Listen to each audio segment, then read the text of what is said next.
Good evening, friends, and a very warm welcome to the 1230th episode of KK Med Talk. This is the special Barrow Buddy show that we run on every Wednesday, the person's voice. And today's theme is really special. When you look at the topic for today, we have a special topic: obesity and fiber.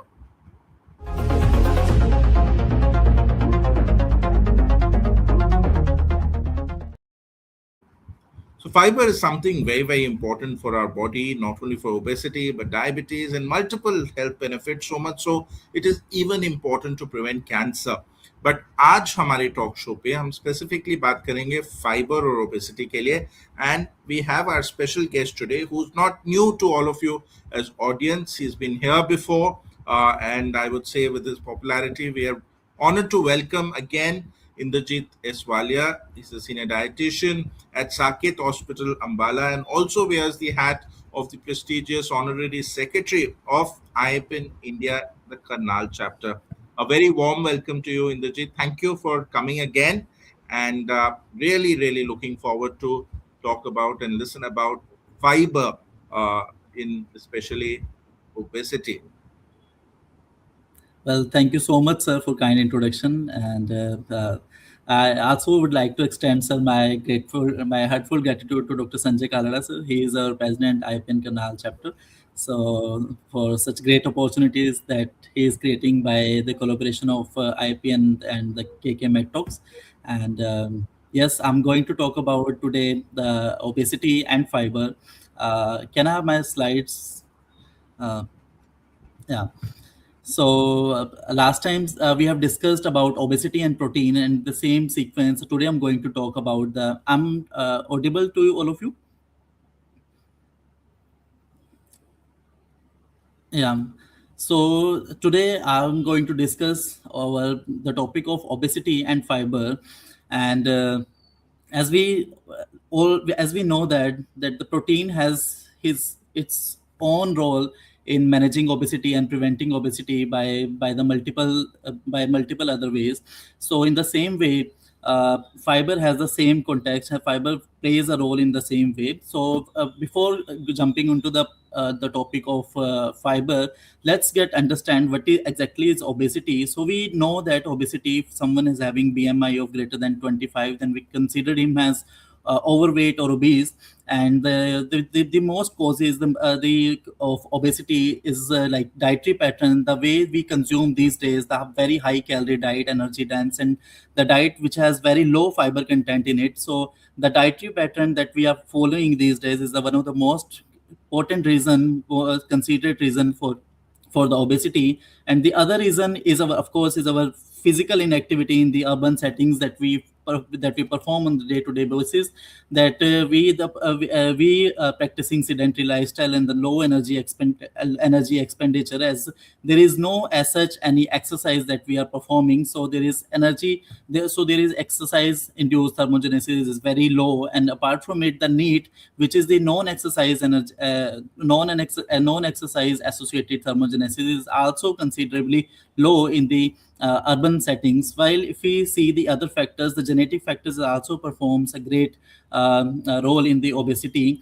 and along with the hormonal imbalance, psychological factors, and the eating disorders like bulimia nervosa and nervosa bulimia, and the environmental and social factors also plays a crucial role in the obesity. And if we see this is the basically tools to diagnose the obesity, and we see the BMI, and there are multiple other tools are now also available, which can also more focus to the adiposity, or calculating the visceral fat content. So there are like DEXA scans is available. There is body there is waist circumference is also one of the tools to diagnose the obesity. And here we can see the Asian specific BMI cutoffs shown that has lower cutoffs as compared to the Eastern and the European cutoffs of the BMI. We have a cutoff of 24.9, which is 22.9 as considered as the normal BMI, while 23 to 24.9 is considered as the overweight, and greater than 25 is considered as the obese class 1. And here we jumping into the fiber, and we all know that fiber is something which is non-digestible carbohydrate. It comes belongs to the carbohydrate family, which is one of our macronutrient. So the portion of the plant food that resists digestion and absorption in the small intestine, and it passing largely intact into the colon. So it is the outermost layer of the plants. It basically fundamental property of the plants that it has fiber in it. It has cellulose, hemicellulose in it, which is considered as the fiber, and this is the outermost layer of the particular cereal or pulses. If we see that the outermost layer, which is known as the bran, which we know as the fiber, and includes soluble and insoluble components found in cereals, legumes, and fruits. So we will see that the recommended dietary daily fiber intake recommended by the ICMR is 30 to 35 gram of for the adult men's, and for the adult woman it is 20 to 25 gram. But if we see in the Indian context, the average Indian diet provides only 10 to 15 grams per day on day to day basis, while the guideline is up to 20 to 35 gram of fiber in day-to-day basis.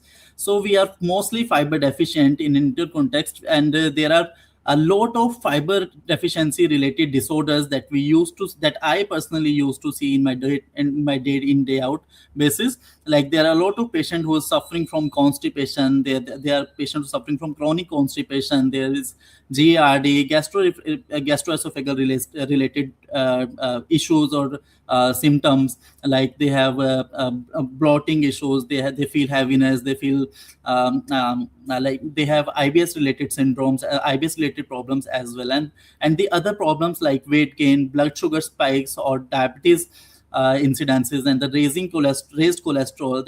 One of the most major cause of low fiber diet is that the low fiber diet and the high refined carb diet also raise cholesterol in an individual. And also having low fiber diet also leads to the leads to the poor gut microbiome. And there is also higher disease risk of colon disorders, colon cancer, and also multiple other metabolic syndrome.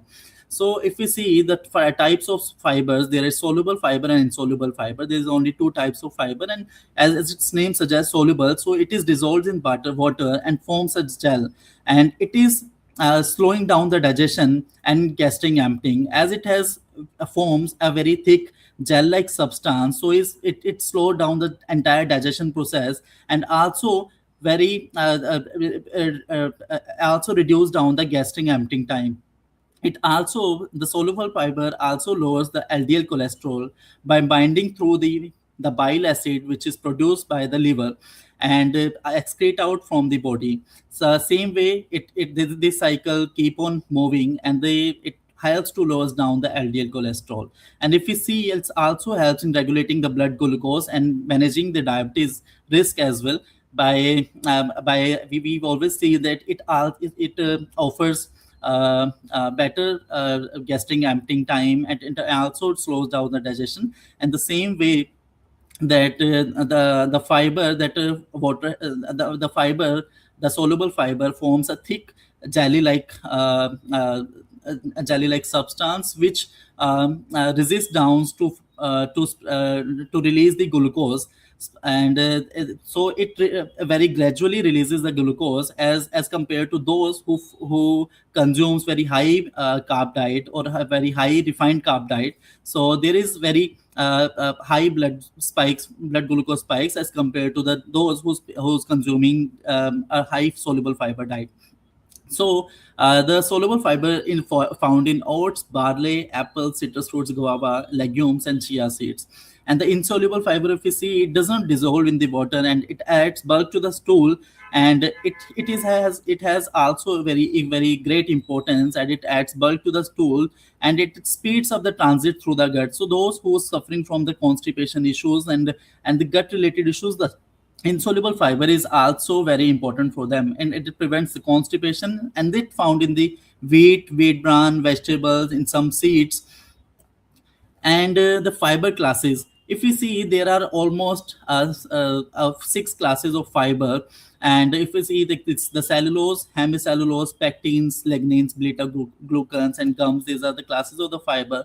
And the cellulose is considered as entirely insoluble in the structural component of plant cell walls, and providing the bulk and resist digestion and accelerate the intestinal transit only, and contains in the wheat bran, whole grains, vegetable skins, and legumes gods. If we see the hemicellulose, it is a mixed type of fiber. It has the both properties of soluble and insoluble, and contributes to the stool bulking, while at the same time its fractions are also fermentable as well. So if you see the pectin, it forms the gel and found in the citrus fruits and apple and guava. And lignin is also belongs to the dietary fiber as well, but it is not as such part of the carbohydrate family. But it founds in the woody plant structures, and the mostly found in the bark of the trees, or apart from it, it found in the sugar cane husk that we have left over. And it's found in the vegetable stalks and whole grains. Beta glucan is considered very strong and potent cholesterol lowering, as it is found in oats and barley. Gums is basically viscous and slows down gastric emptying, and found in the legumes, guar, oats, and also in the okra, which is bindi. So, food sources of soluble fiber are fruits, oats and barley, seeds like chia seeds, flax seeds, sabja seeds. They all are the sources of the soluble fiber. And legumes like rajma, moong, tur dal, soya chunks, edamame. They are also the sources of the soluble fiber. Apart from vegetables, avocado and sitafal, they are also having a significant amount of soluble fiber in it. And the insoluble fiber contains insoluble fiber has are the having whole wheat and grains, brown rice and wheat bran, cruciferous vegetables, berries, vegetable skins and roots. And there are nuts like almonds and walnuts. They have insoluble fiber. And apart from seeds like pumpkin, sunflower seeds, and makhanas, they have the sources of the insoluble fiber. So here I've made the list of best to worst foods that has the fiber content in it. If we see, S stands for the super, which is having the highest fiber content, and F stands for the lowest or worst food that has the least amount of fiber content in it. If we see the the worst amount, the worst food, which is F section, the animal based products. Animal based products are having zero fiber content in it, because fiber is a fundamental properties of plant based sources, and animal sources has absolutely zero fiber content in it. And if we see the S section, that the kala chana or the bengal gram having uh, having a 6.8 gram of fiber content in a 100 kilocalorie, or in a single exchange. So if we see sabut urad having a 5.4, and barley and peas have comparatively belongs to other classes of foods, comparatively higher fiber content in it. And if we see guava, and guava has 7.3 gram of 7.3 gram of fiber content in it. And if we compare our traditional salad plate, which is consist of cucumbers or tomatoes or onion or carrots, which has just 2 to 3 grams of fiber in a whole plate, which is 150 gram of plate. And if we compare it to the guava, a single 150 gram of guava contains almost 10 gram of fiber content in it. So we need to see that what foods we are consuming on day out basis, and accordingly considered our foods. So I must suggest that we should consider this chart as a reference for considering high fiber diet. And the advantages of soluble fiber, it lowers LDL cholesterol that we already discussed, that it binds to the bile acid that which produces through the liver and excrete out from the body, and stabilizes blood sugar by uh, increasing the gastric emptying time, and also improving the satiety levels. And it also enhances the satiety. Gel formation slows gastric emptying and curbs. It also curbs the appetite. and the other one is the feeds gut microbiota. It works as the soluble fiber works as the prebiotic for our probiotic, which is lactobacillus and bifidobacteria, which are the good bacteria which forms our gut, and which also produces the short chain fatty acid, which is acetate, propionate, and butyrate. And among these three short chain fatty acid, butyrate is one of the potent short chain fatty acid, which uh, contributes to the gastric lining, the intestinal wall lining, and also it helps to reduces the inflammation, and that also helps in building the immunity as well. And if you see the advantages of insoluble fiber, it helps to prevent the constipation by forming the bulk and soften stool for the regularity. And it speeds up the bowel transit and reduces time toxins remains in the colon. Also reduce down the colon cancer risk, supports colon cancer by associated with lower diverticular and colon cancer risk. And it is very important in weight control by offering low energy density, add fullness, and add volume to our diet without so much of calories. Now, here we are seeing the fibrous mechanism in obesity management. If we see, fiber is a really potent tool for the prevention and the management of the obesity, not because it just break down the fat cells, or just break down or just burns the calories, but because of its own properties, that it has increased the satiety levels. And by gel forming, fiber expands in the stomach and signaling fullness for sooner, and also delays down the gastric emptying, and reducing the calorie absorption, and improving the gut microbiota and short chain fatty acid. Fiber also produces gut hormones like GLP-RAs, uh, along with peptide uh, along with peptide YY, which further reduce down the satiety, and it also works over the hunger hormones like leptin and ghrelin. It reduces the concentration of ghrelin and the sensitivity of the ghrelin, so further reduce down the satiety, further reduce down the appetite. So here we are discussing the fiber and metabolic risk factor. As we already discussed, that the fiber has huge role in reducing the type 2 diabetes. It improves the insulin sensitivity and lowers the postprandial glucose spikes by gradually releasing the glucose. And it also helpful in the cardiovascular diseases by lowering the LDL cholesterol levels by binding with the bile acids, and also very helpful in the colon health by shortens the transit times, dilute carcinogens, and promotes regularity. So the practical steps to increase the fiber intake: ensure that half of the plate should comes from the vegetables, and add a legumes daily, which is dals or rajma or lentils. Add these two into your plate on a day-to-day basis, and increase water intake, and increased fruit with skin like apple, guava. Do ensure that you are eating on day-to-day basis, and choose whole grains as compared to the refined grains or refined flour. Choose whole wheat, millets, and oats, and increase fiber gradually. And so today's key takeaways from my presentation will be that obesity is growing, as we all know, that it is a multifactorial and epidemic health burden across India and to the world.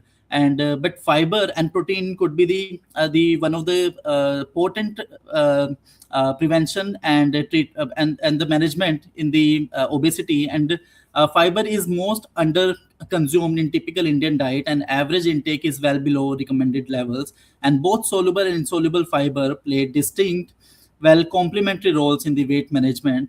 And fiber not only offers satiety, it also offers glycemic control, cholesterol reduction, gut health, and also reduce down the risk of multiple cancers as well.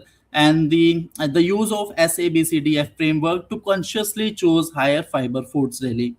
So thank you so much, and that's all from my side. Thank you so much for that very crisp presentation and very succinct. आपने time में मतलब 20 minute में इतना कुछ बता दिया, and I think our audience is over thrilled. There are a lot of greetings coming to you from people, I think, from different parts of the country. Arvinder Kaur ji आपको नमस्ते बोल रहे हैं, Swapna Jain, Sartaj Singh, Ramji Agarwal, Shubham Bansal, all of them giving you good compliments. आपने overall ये सिर्फ यही नहीं बताया कि मतलब what's the science behind fiber and obesity, but the most important the mechanisms, but the practical aspects कि क्या करना चाहिए, क्या खाने से फाइबर मिलता है, and how it really affects the whole metabolic milieu. There are a lot of questions coming in, but maybe the first question. These days, we have a lot of apps which can tell us, in a particular food item, how much fiber is there. So, if somebody wants to know कि एक दिन में उनको कितना fibre खाना चाहिए, and is it different for men and women, तो आप क्या बोलेंगे? Yes, we have already discuss that कि जो मेल्स के लिए जो फाइबर का आरडीए है which is prescribed by the ICMR, it is 35 gram, and for female it is 25 gram. So one needs to ensure कि उनकी डाइट में एटलीस्ट 25 से 35 ग्राम जो है फाइबर कंटेंट डेली बेसिस पे ज़रूर हो. इसके साथ साथ yes, we can take help from apps. Multiple apps are available, food apps which can tell us कि हाँ, this food has this much of fibre and this much of protein. So we definitely utilise those apps information. Brilliant. Akshay Yadav ji पूछ रहे हैं कि is having black coffee for bowel movements a good habit or a bad habit? Some people are dependent. जब तक उनको सुबह का चाय या कॉफी नहीं मिलता तो they find it difficult to pass motion. तो उसके लिए what would you suggest? I would say not exactly. Black coffee is something which is very high in caffeine, but it also contains one phytochemicals or antioxidant, which is catechins, which is very useful in the fatty liver. But if we see the constipation or something, I don't think so that it is much effective management for the constipation. So we could have, he should probably need to increase the insoluble fiber content into his diet. I agree. Fiber and water as well. Drinking 2 to 3 liters of water, especially in summers, is also something that really helps with the motion. So, right. And black coffee has its advantages, but I would say excess of everything is bad. In moderation would be the way forward. Right. So, I think it was a fantastic session. A lot of compliments and greetings coming to you from across India. I think आपने काफी सारे questions अपने talk में ही answer कर दिए, and so people are not having many questions at this point in time, but I think we really love you to come back on this platform, which in such a succinct way you could convey so many important points. Thank you for coming, and can we have a certificate for Thank you so much, sir. great. Thank So you so lovely. much. And before we leave you, I think Mrs. Swapna Jain ji एक mnemonic दे रहे हैं fibre का, आपकी talk से inspire होके. F for fullness, I for improved insulin response, B for bacterial boost, E for energy density, and R for regulated metabolism. Brilliant. Thank you so much, Swapna ji, for that easy mnemonic with fiber and covering all the points that were covered in the talk. Avinder Kaur ji कह रहे हैं कि due to IBS some days the constipation is on some days and loose motions on other days, and what type of fiber to be taken. So how would you answer that? This is probably the last question. If we see the IBS thing, the IBS is actually the multiple types, which is IBS. If it is IBS-C, IBS-D, or IBS-M, so we need to see it whether which type of IBS it is. So accordingly, we used to make a diet for that particular individual. So basically, in IBS, we used to consider that something which is FODMAP diet. So it is fructose, oligosaccharide, disaccharide, monosaccharide, and polyols, which we need to give the lower content of these all foods. But in short, we mostly give soluble fiber, a little soluble fiber initially, and then we gradually keep on increasing it. So that would be my answer for the right now. But IBS needs very detailed counseling actually. I agree, and IBS is just not only about fiber; it's about a lot of food discipline in general, so that the problems and the symptoms can be really avoid it. So thank you for that answer. And I think with this we come to an end of today's session. Thank you so much, Indrajit J, for enlightening our Thank you so much, audience. sir. And great presentation. Thank you. Bye bye. Thank you so much, sir. Have a great day.